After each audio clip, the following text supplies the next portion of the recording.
Stop being dramatic. Rachel. My brother's voice was flat. Almost bored. The way it always got when he wanted me to feel small. He turned the phone to face the wall behind him. And that's when I saw it. The ceramic mosaic my grandmother had spent 4 months designing hand-pressed tiles she made with me the summer before she died. Each one carrying a different wildflower she'd pressed herself was half gone. A crowbar was wedged into the grout. A man in a work vest was prying out the remaining tiles, tossing them into a garbage bin, like broken dishes. My studio assistant, Mai, was standing in the corner of the frame, her hands pressed to her mouth. My brother panned the camera back to his own face. He was smiling. This space is wasted on pottery, he said. I've got investors lined up. We're turning it into a creative co-working hub. Prime Kensington Market location. Heritage bones. Exposed brick. Do you know what this square footage is worth monthly? You were just keeping it warm for me. You'll sign the assignment agreement tonight. Clear out the kilns by Friday. And everybody wins. He paused. Or I tell everyone you abandoned the family business and left mom and dad to deal with your debts alone. I looked at the garbage bin. A tile with a pressed violet was sitting on top of the pile. Face down. I didn't scream. I transferred May's payroll to my personal holding account. Told her to lock the back storage room and go home. And I said one word to my brother. Fine. Then I hung up. To understand why I said fine, instead of driving 3 hours back from Montreal and standing in front of that crowbar myself. You have to understand how my family has always worked. I was the one who made sense. My brother was the one who had potential. I'm 31. I've been running Clay and Current Studio for 7 years, out of a 1,400 square foot Victorian commercial property on Augusta Avenue that I leased directly from a Heritage Property Trust. I didn't inherit the space. I didn't get a loan from my parents. I applied for a Canada Council grant when I was 24. Was rejected twice. Succeeded on the 3rd attempt. And paired it with 3 years of working doubles at a restaurant in Leslieville to save my first and last month's deposit. Every kiln. Every wheel. Every shelf of raw materials in that studio came from money I earned by staying up until 2 a.m, glazing commission pieces for interior designers who paid net $60 and complained about the invoice. I also spent a year studying the Ontario Heritage Act before I signed my lease. Because the building sits on the City of Toronto's Heritage Register and is subject to a Part 4 designation. I knew what that meant. I knew what you could and couldn't touch. I knew that the windows, the brick facade, the interior mosaic wall my grandmother had helped me install, and the original pressed tin ceiling were all listed as character-defining elements in the Heritage Attributes schedule attached to the lease. I knew the penalties. I knew them the way you know a fire exit, not because you plan to use it, but because knowing it is the difference between surviving and not. My brother knew none of this. My brother has never read a lease in his life. He is 36. And in those 36 years, he has launched a meal kit company that hemorrhaged $60,000 of my parents' retirement savings before folding. He has run a cryptocurrency consulting practice that lasted 8 months and resulted in a civil claim from a client, which my parents quietly settled. He has started and abandoned a drone photography business, a furniture flipping operation, and a podcast about financial independence that had 12 episodes and no sponsors. Each time, my parents called me, Rachel. They would say, your brother just needs a little bridge. You know how he is. He thinks big. He just needs someone who believes in him. I believed in him to the tune of approximately $34,000 over 6 years. Not all at once. In the increments you agree to, because each one feels survivable on its own. $800 here, for a legal filing he missed. 100 yuan. 000 there, to cover a supplier deposit he'd spent. A12. 000 emergency during the pandemic that I handed over without documentation because he promised he'd pay me back when his pivot landed. He never paid me back. My parents never asked him to. When I brought it up, my mother told me that keeping score within a family was a sign of emotional immaturity. The studio was the first thing I had ever built that they couldn't reach. It was in my name. The lease was mine. My liability corporation was mine. I had kept it walled off from them, not out of secrecy, but because I had learned. Slowly and expensively. that anything I brought into our family's orbit eventually got absorbed. They didn't see the studio as a business. They saw it as a storefront, with good bones that I was using for an eccentric hobby, while my brother, the real entrepreneur, I could be doing something serious with it. When my brother told me 2 months ago that he was finally going to make his mark in the co-working space industry, I should have recognized the look in his eyes when he stopped by and asked for a tour. He wasn't admiring my work. He was measuring the square footage. I sat in my Montreal hotel room for a long time after I hung up, watching the city lights of the plateau come through the curtains. Every instinct I had screamed at me to get in the car, to call the non-emergency police line and report an unlawful entry, to call my lawyer and have an injunction filed before morning. But I had seen this movie before. I knew exactly how it ended if I played it that way. If I drove home and physically stopped them, my brother would cry to my parents that I'd ambushed him in front of his contractors. My parents would call me rigid, vindictive, obsessed with my little hobby space. My mother would remind me that my brother had a family to support. He has a girlfriend and a golden retriever, which apparently counts. The story would be the same story it always was. Rachel won't share. Rachel holds grudges. Rachel cares more about a room full of clay than she does about her own family. I had learned something from 7 years of running a small business in a city that doesn't owe anyone a soft landing. When someone comes at you full force, convinced they've already won, you don't brace and absorb. You step to the side, take hold of their sleeve, and let their own momentum carry them into the wall they didn't see. The harder they run, the harder they land. My brother was sprinting. I opened my laptop. I didn't book a drive home. I opened a contract template. If he wanted to be the owner of that space, he needed to own all of it. Every clause, every schedule, every liability he had never once thought about because he had always had someone else to absorb the wreckage. I drafted an agreement called a temporary management and renovation rights transfer. To anyone who didn't read past the executive summary, it looked exactly like what my brother would expect from a tired, outmaneuvered little sister surrendering the keys. I kept the language approachable so it wouldn't trigger the instinct to consult anyone. At the top, visible and bolded, I placed the bait. Upon execution of this agreement, operating reserves of $14,000 CAD will be released to the incoming project manager for immediate use toward renovation and fit-up costs. I knew that number would land like a gift. My brother's co-working pitch had been funded on charm and projection decks so far. Actual capital was thin. $14,000 was enough to rent furniture, pay a photographer for launch content, and buy himself the feeling of momentum. It was enough to make him feel like he'd not only taken my space, but taken my money. Then I wrote the rest. In Section 3, I embedded the Ontario Heritage Act compliance clause. Any alterations to character-defining elements as scheduled under the heritage attributes of the Part 4 designation, including but not limited to windows, masonry, interior, decorative features, and structural elements require prior written approval from the City of Toronto Heritage Planning Division. The incoming project manager assumes sole personal liability for any unapproved alterations, including fines, restoration costs, and legal fees. In Section 5, the indemnification clause, the guarantors named herein agree to indemnify and hold harmless the leaseholder and the Heritage Property Trust against all damages, penalties, and remediation costs arising from any violation of the Ontario Heritage Act or the City of Toronto Municipal Code, up to and including the full remaining value of the lease and any associated civil claims. I named my parents as guarantors. I knew they'd sign.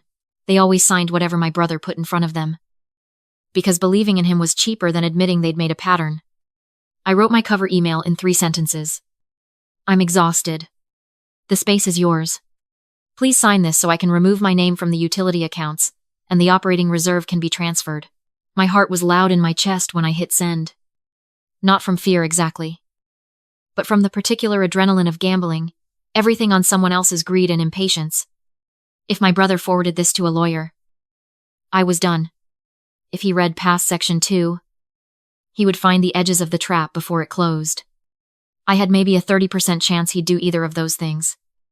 My brother believed he was the smartest person in any room. People who believe that rarely hire second opinions.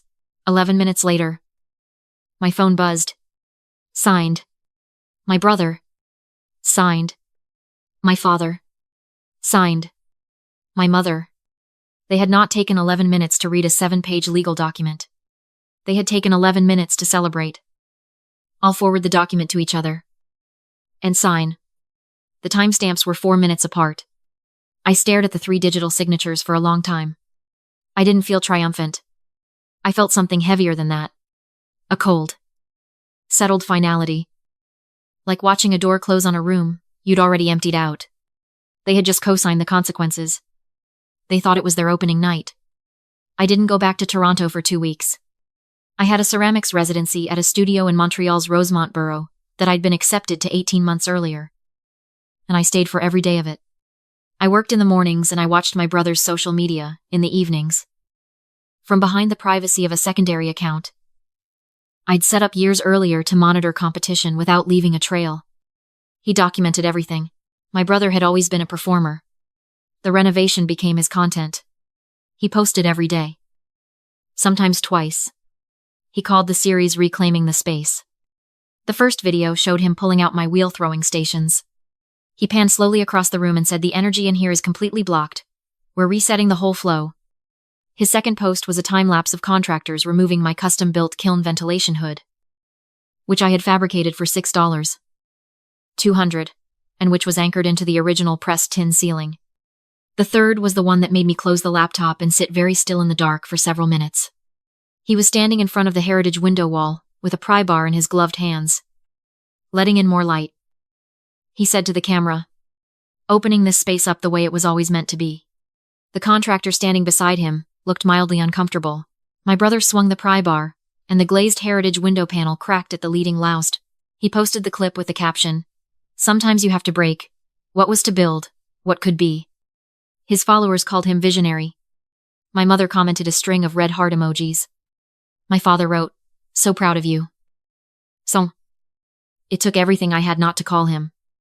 Not to send a single message. Not even a warning. I had drafted a clause into Section 3 that I had not told anyone about. If I re-engaged in any operational or advisory capacity with the property during the management transfer period, I could be interpreted as having reassumed partial liability. I had to be absent. Not just physically. Legally absent. I had handed them the rope. I could not be seen holding the other end. But I was not simply watching. On day 9 of the renovation, I opened the City of Toronto's Heritage Planning complaint portal on my laptop. I did not use my name. I submitted a report from a secondary email address I had created for exactly this purpose.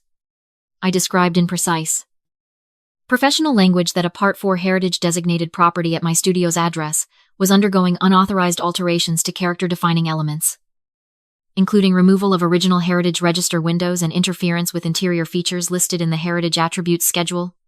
I noted that the work was being conducted without a heritage permit, and that photographic evidence was publicly available on the project manager's Instagram account. Then I added the sentence I knew would change the response tier. The building has active tenants on the upper residential floors. Any structural or ventilation interference may constitute an imminent risk to occupant safety. The city's Heritage Planning Division is methodical. They schedule site visits within 30 business days under normal circumstances. The Heritage Conservation Department, when occupant safety is flagged, operates on a different timeline entirely. I booked a train back to Toronto and timed my arrival for the day before my brother's launch event. He had called it First Light, an opening reception for investors, influencers, and the creative professional community he planned to market to. He'd had a logo designed, a website built, and a feature written about him in a local lifestyle newsletter that described him as a visionary reimagining underutilized creative space in one of Toronto's most historically significant neighborhoods. The newsletter did not mention the heritage designation. It did not mention me. I arrived back in the city at 8:30 in the evening, took a cab to a hotel on College Street, and checked my email. A message from the Heritage Conservation Office confirmed that a priority compliance inspection had been scheduled for 1015 the following morning. My brother had announced First Light began at 9. I texted my lawyer a single word, "Tomorrow." She replied, "I'll be there at 10. I parked my car on a side street half a block from the studio at 9:45 the next morning. From where I sat, the place looked like something out of a magazine spread. My brother had hung Edison bulbs in the window, replaced my ceramics with succulents and design books stacked on floating shelves, and put a chalk sandwich board on the sidewalk reading, "First Light, a new creative home for bold thinkers." A server in black was carrying a tray of sparkling water toward the door. 2 women with professional cameras were already circling the front. Shooting content. I pulled up my brother's live stream on my phone. He was inside, working the room. He was wearing a blazer over a linen shirt, and he had the particular look of a man who has finally found himself at the exact party he deserved. "I want to thank my parents," he was saying, holding a glass of something sparkling. "Because they saw what this space could be when other people couldn't. We bet on this together, and I think today is the start of something that changes how people think about work in this city." My father had his arm around my brother's shoulder. My mother was beside them, telling a woman in a beige suit that the previous tenant just didn't have the vision for it. It was gathering dust. Honestly, my son breathed life into this. I watched them bask in that. I watched my father look around the room with the particular pride of a man who has finally been proven right about the son he always believed in. Then I saw the ceiling, in the live stream, slightly out of focus, because my brother was keeping the camera tight on faces and product placement. The corner above the new open archway, where the heritage window wall had been, was doing something wrong. A thin seam of white dust was drifting down, barely visible, catching the Edison bulb light. And in the timber beam above the archway, the original 1890s beam that had been load-bearing before my brother's contractor decided that heritage structural documentation was optional. There was a crack running diagonally, from the anchor point, wide enough to catch shadow. I had not tampered with the building. I had not needed to. My brother had done the work himself. He had posted every step of it online. I checked my watch. Iling ba. A black Uber pulled up 2 cars ahead of me, and my lawyer stepped out, tucking a leather portfolio under her arm. She didn't look up. She crossed the street to a cafe and stood near the window with her coffee. Odzicie Paisprazicie. A white City of Toronto Heritage Conservation van came around the corner and stopped in the loading zone. The inspector who stepped out was a tall woman in a high-visibility vest with a clipboard and the expression of someone who had rearranged her Saturday for this and was going to be thorough about it. A second officer stepped out behind her. Then a third. From a separate vehicle, a fire safety officer in a different vest. I watched them walk toward the entrance of my studio, inside the livestream. My brother was mid-sentence about his vision for programming and community events when the front door opened. He turned. His smile held for about 2 seconds. The Heritage Conservation Inspector didn't introduce herself to the room. She walked directly to the new archway and held a measuring device against the exposed timber. She looked up at the crack. She looked at the place where the heritage windows had been. She peeled an orange tag from her clipboard, pressed it onto the wall beside the archway, and turned to the room. "This property is subject to a Part 4 heritage designation under the Ontario Heritage Act," she said. "I'm seeing evidence of unauthorized alterations to multiple character-defining elements. This building is being placed under an immediate stop work and occupancy review order. Everyone needs to step outside." My brother set down his glass. "What?"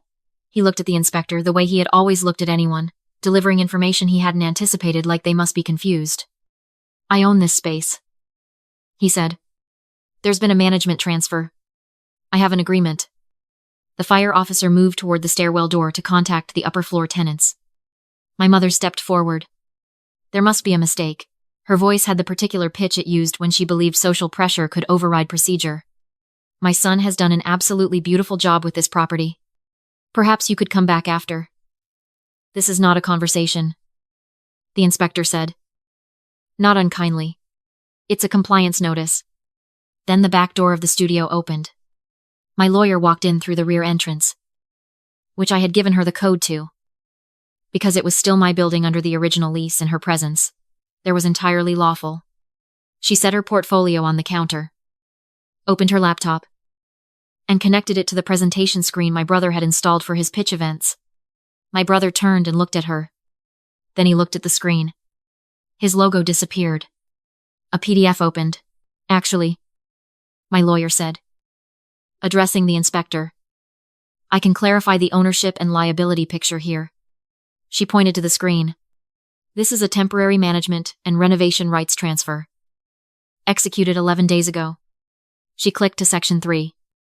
The individual, named as project manager, assumed sole personal liability for all alterations to heritage-designated elements. She clicked to the receipt. The $14,000 operating reserve was accepted and drawn down by the project manager within 48 hours of signing. Confirming the agreement was active. She looked at the inspector. The project manager is the individual standing here. My brother stared at his own signature on the screen. He didn't say anything. My lawyer clicked again. This is an Instagram video posted publicly 11 days ago by the project manager. It showed my brother smiling, pry bar in hand, cracking the heritage window panel. Sometimes you have to break what was to build what could be. The heritage conservation officer looked at the video. She looked at the empty window frame. She wrote something on her clipboard. The inspector turned to my brother. Unauthorized alteration to heritage register windows under a Part 4 designation carries a minimum restoration cost obligation, plus a fine under the Ontario Heritage Act. She handed him a notice. This figure represents the initial assessment pending a full structural review. My brother looked at the number. I watched his face in the live stream. Because he'd never stopped the stream. The camera was still running. He had a few hundred viewers by then. People who had tuned in for the launch content and were now watching something else entirely. I don't have this, he said. His voice had changed. The performance had dropped out of it completely. The landlord's legal representative, who had been standing near the door, and who I had also contacted 3 days earlier, stepped forward. Due to the heritage violations and breach of the property trust's conditions of use, we'll be accelerating the remaining lease obligations. She named the figure. My brother went very still. My mother made a sound I had never heard from her before. My lawyer clicked to the final page of the agreement. Section 5. She said, almost gently. The indemnification clause. The guarantors named in this agreement, she read my parents' names, agree to hold harmless the leaseholder and property trust against all penalties and remediation costs, up to the full value of the lease. She looked at my father. Your signatures are here and here. Both time-stamped. My father looked at the screen. Then he looked at my brother. Then his eyes went to the security camera, mounted in the corner of the room. A camera I had installed in my 7th year in the business after a break-in, and I think in that moment he understood that I was watching. That I had been watching the whole time.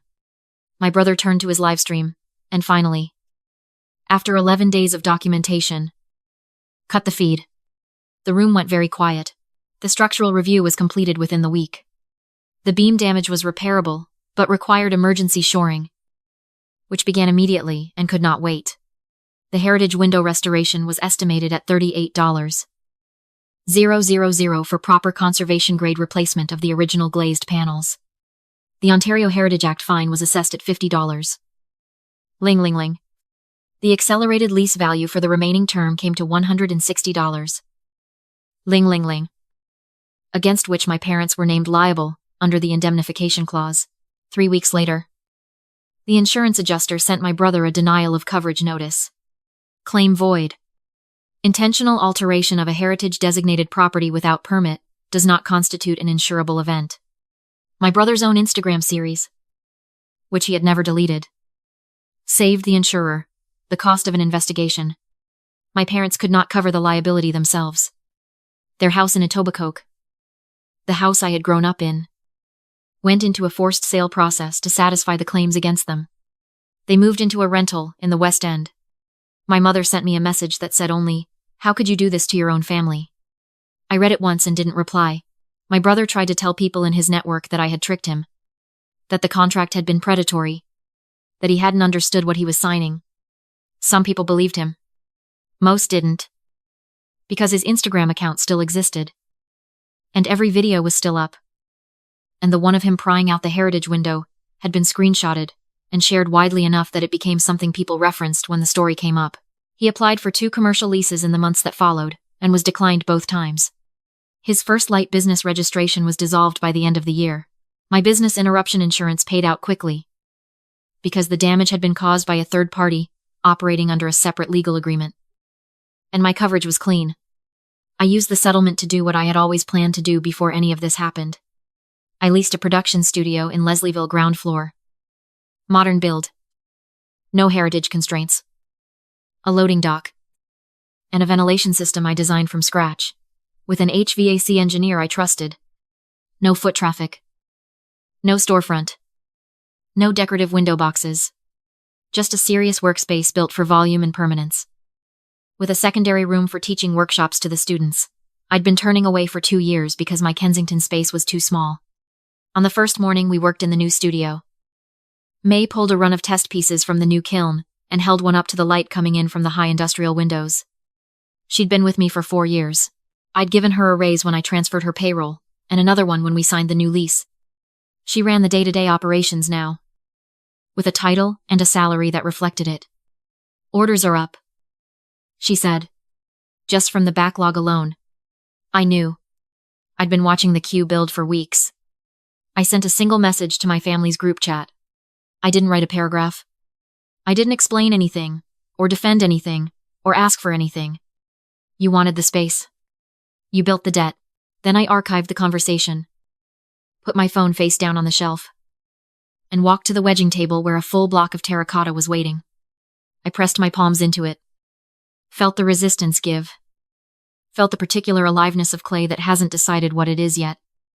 And I thought about my grandmother sitting across from me at a work table the summer I was 20. Pressing a violet into wet clay with one careful finger. Saying, anything you make with your hands is yours, in a way nothing else is. She was right. She had always been right about the things that mattered. I leaned into the clay, and I started to work.